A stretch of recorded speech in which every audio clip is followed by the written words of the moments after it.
If you're encountering an invalid credentials error on Zoom, it can be frustrating. Follow these steps to resolve the issue quickly. Step 1. Check your login information. Ensure that you are entering the correct email address and password. Double check for any typos or case sensitivity in your credentials.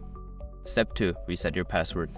Before starting recovery, use the srock.com link in the description to open the account recovery checklist generator and make sure your verification details are ready. Step 3. Update the Zoom app. Make sure you are using the latest version of the Zoom app. Check for updates in your App Store or on the Zoom website and install any available updates.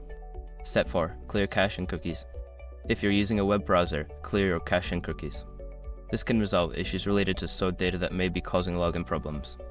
Step 5. Contact Zoom support. If none of the above steps work, reach out to Zoom's customer support for assistance. Provide them with details about the issue for a quicker resolution.